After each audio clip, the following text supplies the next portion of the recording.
Molecular basis of inheritance सबसे टेढ़ा chapter है। लोग कहते हैं कि इसको दोहरा दिया जाए। मॉलिक्यूलर बेसिस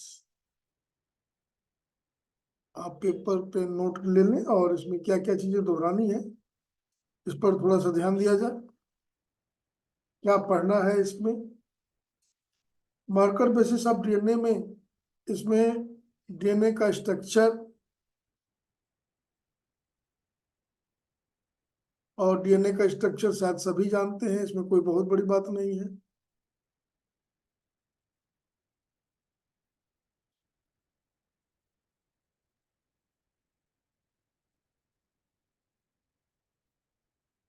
हम्म। तो डीएनए का स्ट्रक्चर और इसमें आरएनए पूछ सकता है। आरएनए जेनेटिक मटेरियल है, डीएनए जेनेटिक मटेरियल है। तो पहला जेनेटिक मटेरियल कौन है? तो पहला जेनेटिक मटेरियल आरएनए है। क्यों? जो पहला जेनेटिक मटेरियल होगा वो सिंपल होगा। पहला जेनेटिक मटेरियल वो एक्टिव होगा, स्टेबल नहीं होगा। उसमें मोर चांस ऑफ म्यूटेशन होंगे, more chances of mutation.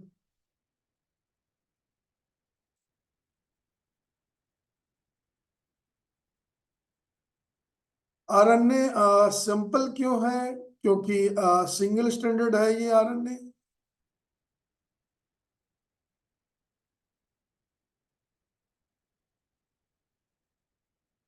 DNA double standard है।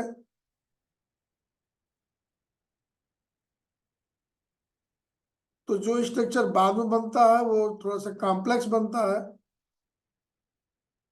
तो डीएनए बाद में बना हुआ है। डीएनए मॉलिक्यूल स्टेबल है। स्टेबल क्यों है? क्योंकि यहाँ पर यूरेसिल की जगह, यूरेसिल नाइट्रोजनस बेस बहुत एक्टिव होता है, इसकी जगह यहाँ पर थाइमीन नाइट्रोजनस बेस है।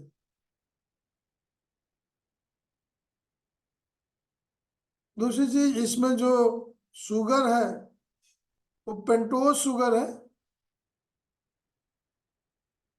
पेंटोज शुगर मतलब इसमें राइबोज शुगर है। इसमें मोर स्टेबल जो है डीऑक्सी राइबोज है। डीऑक्सी राइबोज शुगर जो है ये शुगर मोर स्टेबल है। यहाँ थाइमीन मोर स्टेबल है। और नाइट्रोजनस बेस एक्सपोज नहीं है। यहाँ पर नाइट्रोजनस बेस चेन है, यहाँ पर नाइट्रोजनस बेस एक्सपोज है। ये हट सकते हैं, रिप्लेस हो सकते हैं। डीएनए में नाइट्रोजनस बेस आपस में हाइड्रोजन बांड द्वारा जुड़े हुए हैं, तो ये रिप्लेस नहीं हो सकते। ये मोर स्टेबिलिटी दे रहा है। और तीसरी बात, डीएनए से डीएनए बन सकता है रेप्लिकेशन द्वारा, मोर एडवांस कैरेक्टरिस्टिक्स है। आरएनए से आरएनए नहीं बन सकता, नॉट पॉसिबल। ये संभव है रेप्लिकेशन द्वारा। मोर एडवांस कैरेक्टर है।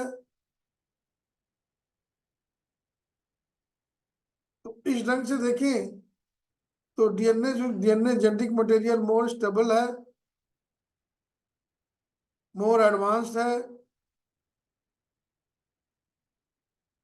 किसको जेनेटिक मटेरियल होना चाहिए? डीएनए को ही लॉन्ग टर्म में जेनेटिक मटेरियल होना चाहिए। तो ये यहाँ पर, और डीएनए का जो कॉम्प्लीमेंट्री बेस पेयर है ये भी इसके स्ट्रक्चर को स्टेबल बनाता है। और प्रूफ रीडिंग होती है यहाँ पर। प्रूफ रीडिंग होती है रेप्लिकेशन के बाद, ये भी स्ट्रक्चर को स्टेबल बनाए रखता है। तो इस तरह से DNA RNA which one is more stable पूछ सकता है। फिर डीएनए की पैकिंग पूछता है, ये बड़ा इंपॉर्टेंट है। डीएनए की पैकिंग, डीएनए प्रोकैरियोट्स में कम पाया जाता है।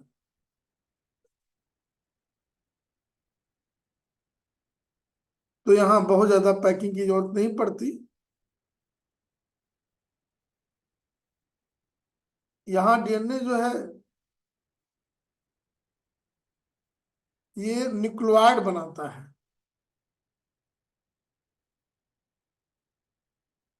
न्यूक्लियोइड बनाता है, इसमें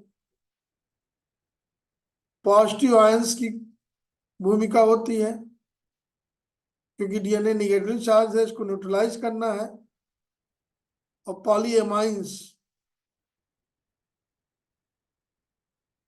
पॉलीएमाइंस they play a role in neutralizing and condensing the DNA in case of prokaryotes.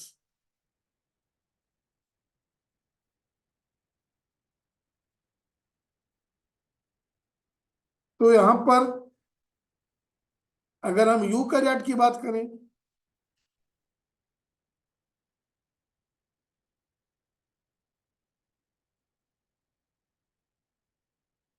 Eukaryotes में यहां पर पॉजिटिवली चार्ज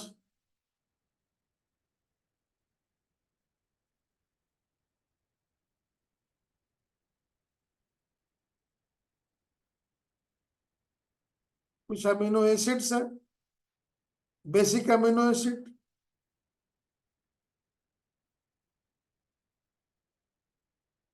ये हिस्टोन प्रोटीन बनाते हैं।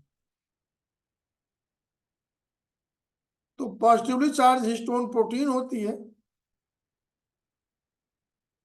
और हिस्टोन प्रोटीन में लाइसीन, आर्जिनिन,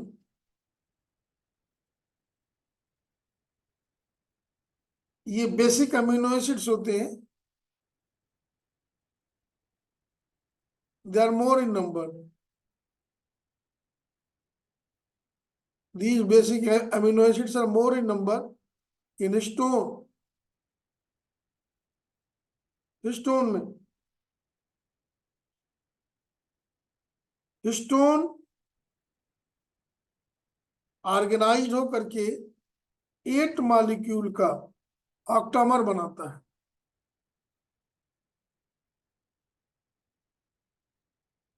ऑक्टामर, इसमें 8 molecules of histone, they organize to form octamers. This is called nucleosome. This octamer is called nucleosome या कोर बॉडी।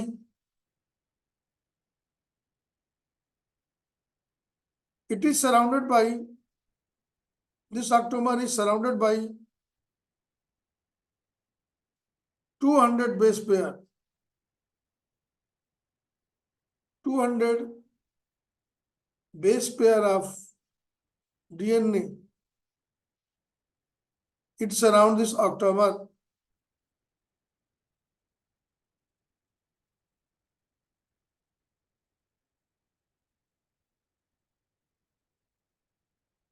ये न्यूक्लियोसोम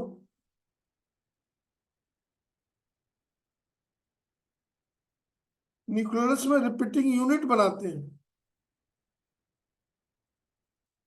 ये थ्रेड लाइक स्ट्रक्चर दिखता है, जिसको हम क्रोमेटिन कहते हैं। ये क्रोमेटिन में थ्रेड लाइक स्ट्रक्चर है। ये थ्रेड लाइक स्ट्रक्चर जिसमें छोटे छोटे बीड्स हैं, इसको हम क्रोमेटिन कहते हैं।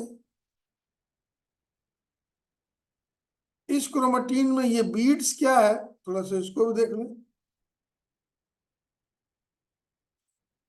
ये एक न्यूक्लियोसोम है, यहाँ पर ये H2A प्रोटीन है, ये H2B प्रोटीन है, ये हिस्टोन प्रोटीन्स है, ये H3 है, ये भी हिस्टोन प्रोटीन है, ये H4 है, ये भी हिस्टोन प्रोटीन है। ये डीएनए की रैपिंग है।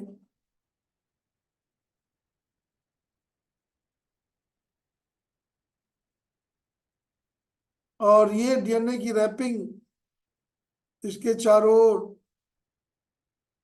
एक राउंड, दूसरा round incomplete, means 1:3.4 round.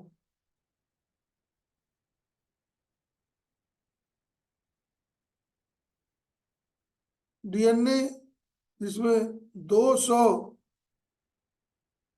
Base pair होते हैं।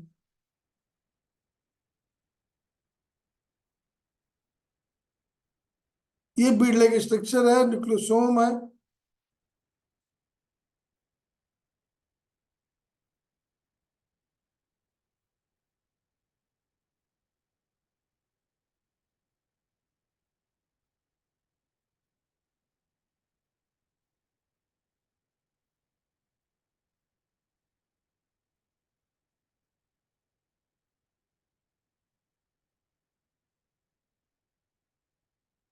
ये इस तरह से स्ट्रक्चर दिखाई देंगे आपको, ये बीड लाइक स्ट्रक्चर फिर यहाँ दिखेगा।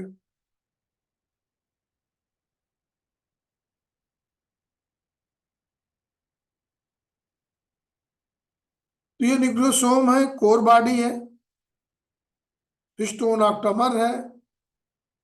ये हर हिस्टोन के दो दो मॉलिक्यूल हैं, H2A के दो मॉलिक्यूल, H2B के, H3 के, H4 के। और यहाँ पर एक बाहर हिस्टोन प्रोटीन पाई जाती है जिसको हम H1 बोलते हैं। इन दोनों के बीच दो हिस्टोन प्रोटीन, दो न्यूक्लियोसोम के बीच ये जो डीएनए पाया जाता है, इसको हम लिंकर डीएनए बोलते हैं।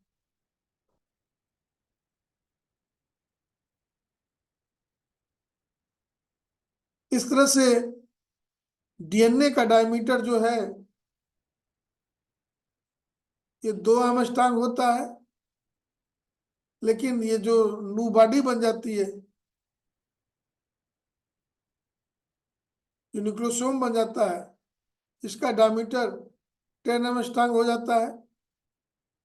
ये बॉडी आपस में फिर थोड़ी सी कंडेंस करती है, कंडेंस होकर के एक 10 अमस्टांग का थिक स्ट्रक्चर बनाती है।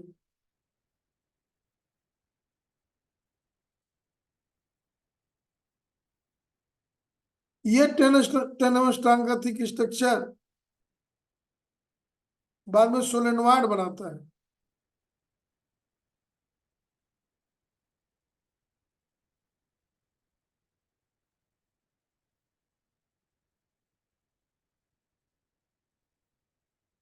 ये सोलेनॉइड है, ये इस स्ट्रक्चर के ऐसे राउंड करने से बना है। इस सोलेनॉइड की थिकनेस 30 अमस्टांग हो जाती है।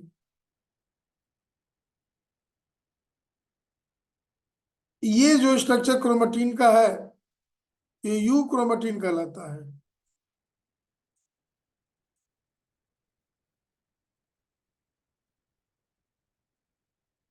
ये 10 अमस्टांग थिक होता है, इसमें जीन एक्टिव होते हैं। इस पार्ट में ट्रांसक्रिप्शन होता है।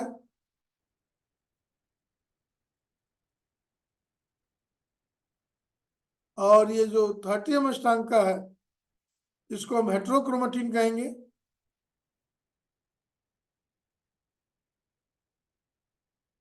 Heterochromatin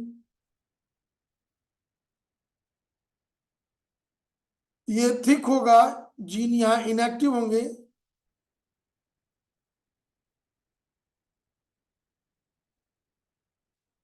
does not takes part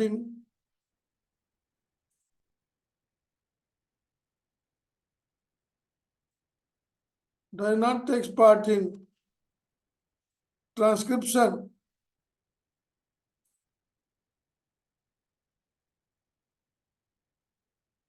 ये ट्रांसक्रिप्शन में पार्टिसिपेट नहीं करता।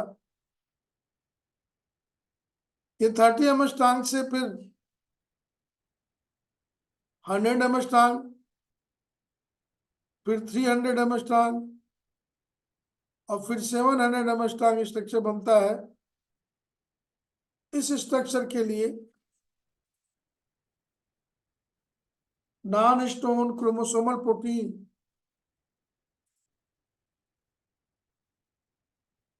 नॉन स्टोमल क्रोमोसोमल प्रोटीन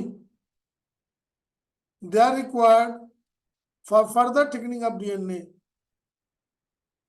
जो डीएनए की 30 ms टांग से 700 ms टांग तक की जो थिकनिंग होती है, वहां पर जो प्रोटीन काम करता है, non histone chromosomal protein NSC, non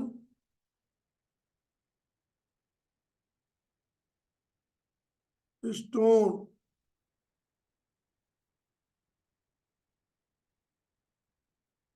chromosomal protein NSC. तो यू क्रोमेटिन जान गए, अगर आप न्यूक्लियस देखते हैं, न्यूक्लियस थिन और थिक धागे होते हैं इसमें, कहीं कहीं ये थिक धागे होते हैं, कहीं कहीं जहां पर थिक धागा होता है उसको हम हेट्रोक्रोमेटिन कहेंगे। हेट्रोक्रोमेटिन का मतलब 30 ms टांग थिक, ये वाला हिस्सा 30 ms टांग थिक मतलब सोलेनोइड।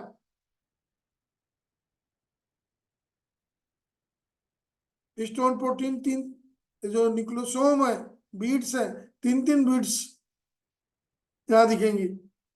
यहाँ पर सिंगल बीट दिखेगा। ये 10 ms टांग थिक स्ट्रक्चर है, ये यू क्रोमेटिन बनाएगा। तो ये पढ़ लेना है हम लोगों को। इसके बाद क्या पढ़ना है, कहते हैं बहुत कठिन है ये चैप्टर। इस चैप्टर में ये पढ़ना है कि डीएनए जेनेटिक मटेरियल है, ट्रांसफॉर्मिंग प्रिंसिपल। तो ट्रांसफॉर्मिंग प्रिंसिपल किसने दिया? ये प्रिंसिपल ग्रिफिथ ने दिया।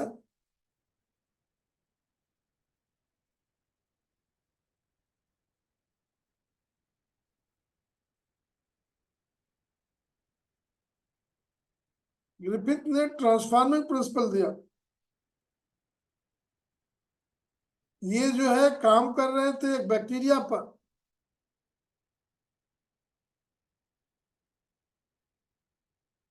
स्ट्रेप्टोकोकस पर।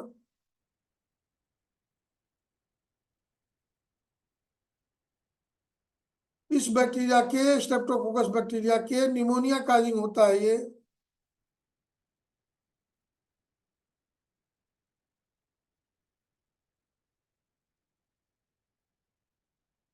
इसके दो स्ट्रेन होते हैं, एक आर स्ट्रेन होता है, एक एस स्मूथ स्ट्रेन होता है।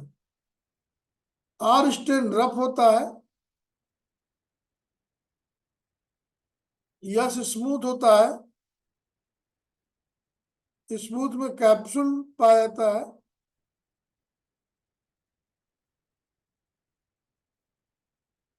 जो बैक्टीरिया को डब्ल्यूबीसी से बचाएगा।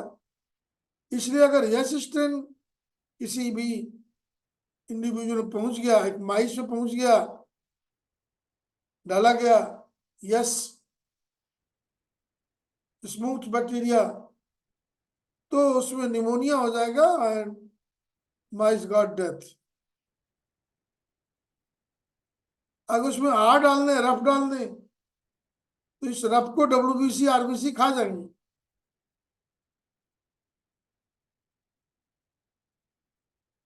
WBC इनको खा जाएंगी, फैगोसाइटोसिस कर देंगी।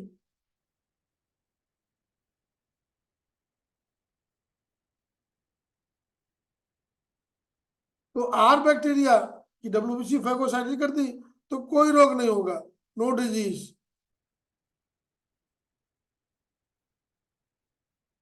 हेल्दी माइस। तो बैक्टीरिया में एस इंजेक्ट किया, आर इंजेक्ट किया, देखा कि इससे डेथ हो जा रही है, इससे डेथ नहीं हो जा रही है। उसके बाद उन्होंने यस को जो है, जिससे डेथ हो जा रही थी, यस बैक्टीरिया कल्चर को, यस कल्चर को हीट किल्ड किया।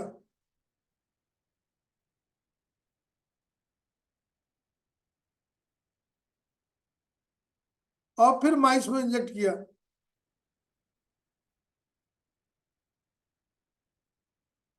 हीट किल्ड इंजेक्ट किया माइस में।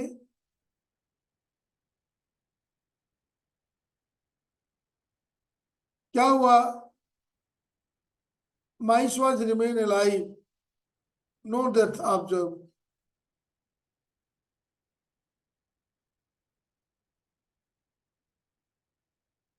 इसके बाद उन्होंने इस हीट किल्ड में, हीट किल्ड एस में आर अलाइव डाल दिया। आर अलाइव से माइस हेल्दी था, और इसी आर अलाइव में हीट किल्ड आने से, हीट किल्ड आने से भी हेल्दी था, नो डेथ। लेकिन दोनों को मिला के डाला गया तो माइस गॉट डेथ।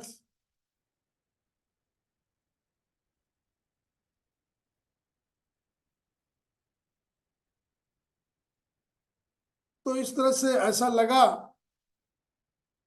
कि आर बैक्टीरिया किसी तरह से यश में कन्वर्ट होगा, क्योंकि यश की कहानी मृत्यु हो रही है।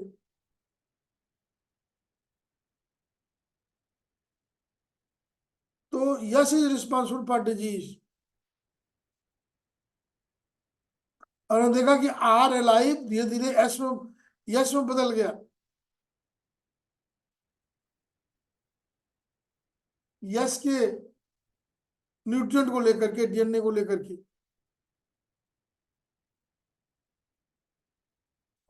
तो R bacteria get transform into S, लेकिन कैसे वो बता नहीं पाए।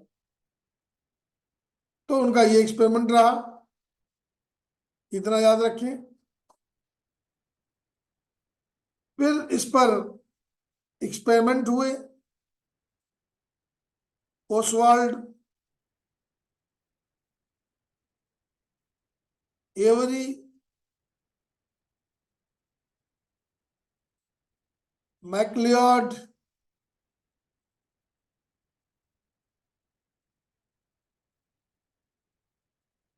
और McCarthy,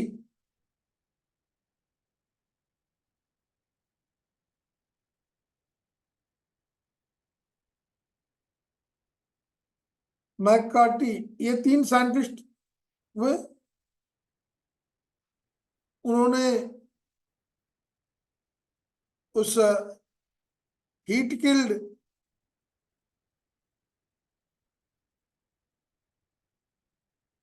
chemical was purified and protein,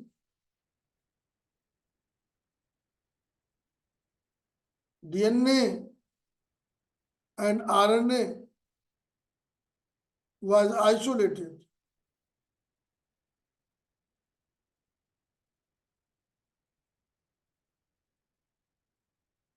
सबको अलग अलग कर लिया। और आर कल्चर मीडियम में, ये आर बैक्टीरिया का कल्चर मीडियम है,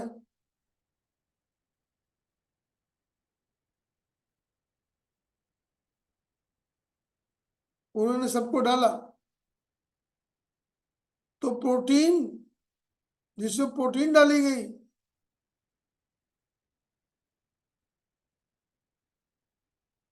उसमें आर एस में नहीं बदला। जिसमें DNA डाला गया, उसमें आर एस में बदला, फ्यू कुछ बदल गए। जिसमें RNA डाला गया, कोई चेंज नहीं हुआ। तो प्रोटीन, यहाँ पर डीएनए डाला, यहाँ पे प्रोटीन डाला, यहाँ पे आरएनए डाला, इसमें देखा कि आर आर ही रह गया, इसमें देखा कि आर आर ही रह गया, इसमें देखा फ्यू आर,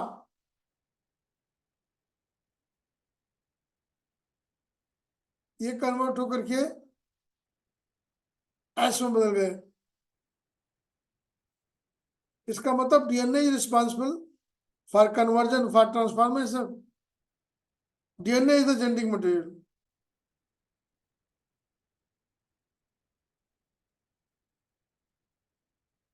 और दूसरा उन्होंने क्या किया, एक तरीका तो ये था, दूसरा बैक्टीरिया का कल्चर मीडियम लिया, आर बैक्टीरिया का कल्चर मीडियम है,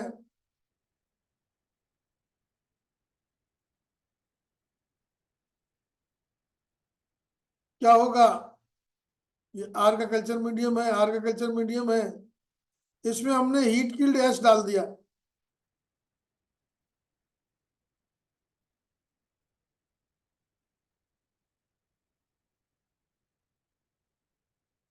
हीट किल्ड एस डाला सब में, और डालने के बाद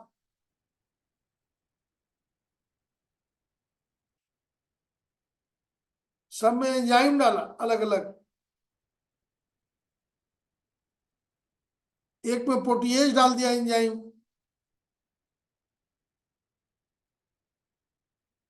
प्रोटीएज डाल दिया,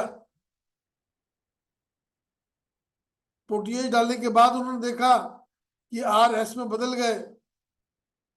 इसका मतलब प्रोटीएजेस जो है, प्रोटीएज क्या, प्रोटीन को डाइजेस्ट करने वाला है, इसका मतलब प्रोटीन को डाइजेस्ट करने वाला मटेरियल आर को एस में बदलने के लिए आवश्यक नहीं है।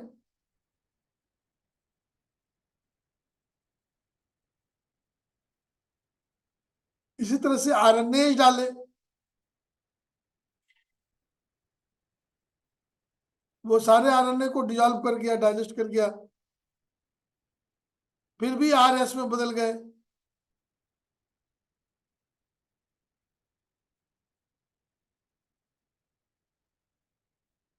तो इसका मतलब आरएनए जेनेटिक मटेरियल नहीं है, क्योंकि अगर वो डाइजेस्ट हो गया होता आरएनए वाला तो नहीं होता। फिर एक में डीएनए डाला गया,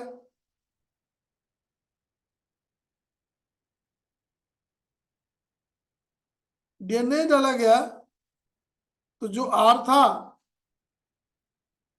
वो आर में ही रह गया। क्यों? क्योंकि डीएनए ने डीएनए को डाइजेस्ट कर दिया, इसलिए आर, अब डीएनए डाइजेस्ट हो गया तो आर में, आर एस में नहीं बदलेगा। इसका मतलब आर को एस में कौन बदल रहा है, डीएनए, इसलिए डीएनए जेनेटिक मटेरियल है। देखिए इसमें प्रोटीएजेस डाला गया इस कल्चर मीडियम में। प्रोटीन अगर जेनेटिक मटेरियल होता तो आरएस में नहीं बदलता, लेकिन आरएस में बदल गया। इसका मतलब जेनेटिक मटेरियल प्रोटीएजेस मतलब प्रोटीन से डाइजेस्ट नहीं होता, तो वो प्रोटीन नहीं होगा। आरएनए जाने पर भी ट्रांसफॉर्मेशन हो गया, इसका मतलब आरएनए भी जेनेटिक मटेरियल नहीं है। डीएनए डालने पर ट्रांसफॉर्मेशन नहीं हो रहा,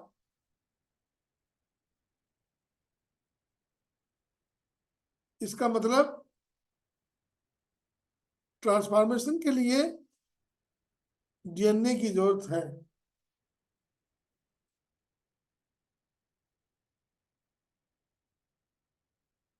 फिर जेनेटिक मटेरियल डीएनए है, ज्यादा प्रमाणित कैसे हुआ, मॉलिक्यूलर लेवल पर। अल्फ्रेड हर्शे,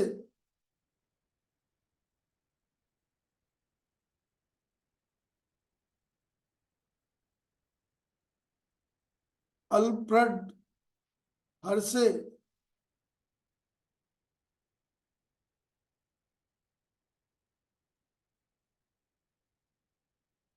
और मार्था चेस।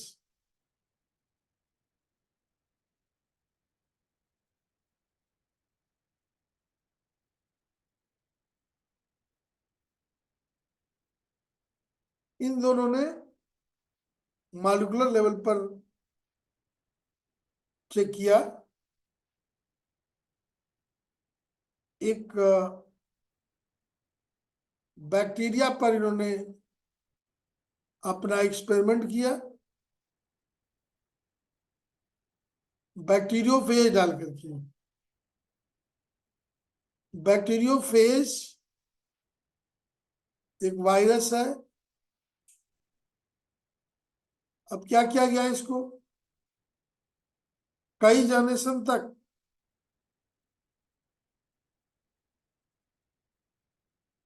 इसको रेडियो एक्टिव फास्फोरस और रेडियो एक्टिव सल्फर में डाला गया। ये कल्चर मीडियम है, ये बैक्टीरिया है।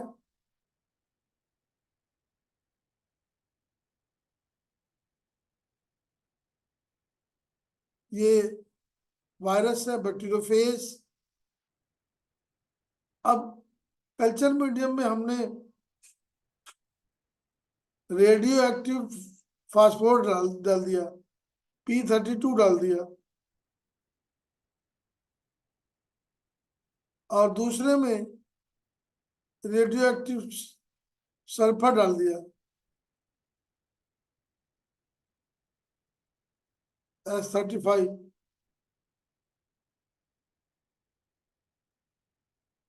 आफ्टर few generations बैक्टीरियोफेज वर कलेक्टेड। अब ये जो बैक्टीरियोफेज कलेक्ट होगा उसमें yes heavy yes radio isotopes of S इसमें इनकॉर्पोरेट हो जाएगा। क्या होगा इनकॉर्पोरेट होकर के इसी कैप्सिड में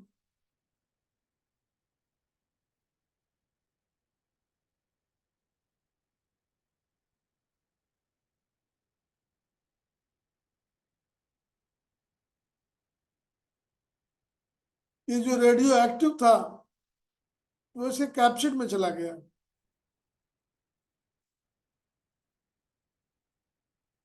जो S35 वाला था, P32 वाला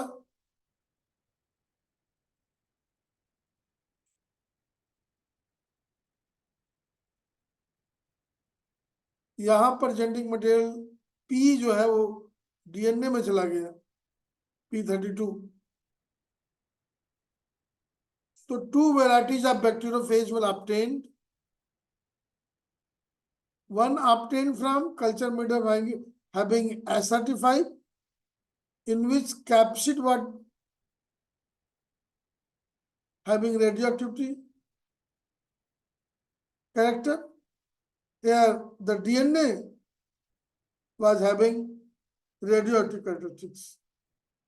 P जो है इसमें चला गया, कैप्सिड में चला गया। Later on, what they did, they took bacterial colony and with the help of this new progeny, अब bacteria culture was taken in different vessels। 2 vessel हो गए, एक में सल्फर वाला, मतलब बैक्टीरियोफेज जो सल्फर वाला था उसको लिया गया,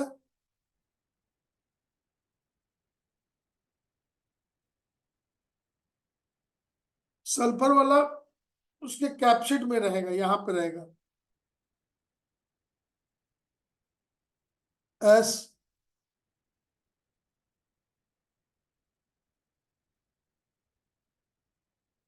S35।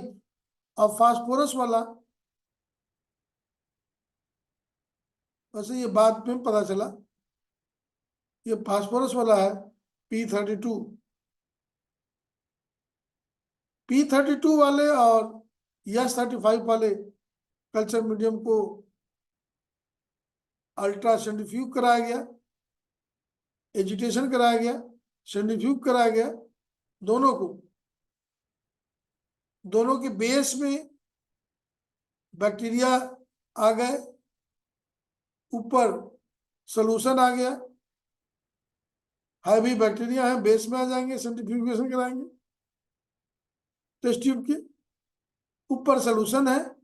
अब radio activity was observe, which part is radio active.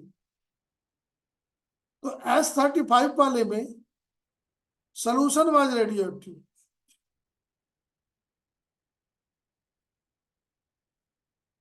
Radio active solution. यहां पर फोटोग्राफिक प्लेट लपेट दिया गया, ये पोर्शन डार्क हो गया फोटोग्राफिक प्लेट का, तो सॉल्यूशन वाज रेडियो एक्टिव। इसमें देखा गया रेडियो एक्टिव प्लेट लगाया गया, ये पोर्शन जो बैक्टीरियल वाला था वो डार्क हो गया, this portion become radio active. It means P get inserted into bacteria for next generation, और यहाँ S remain outside।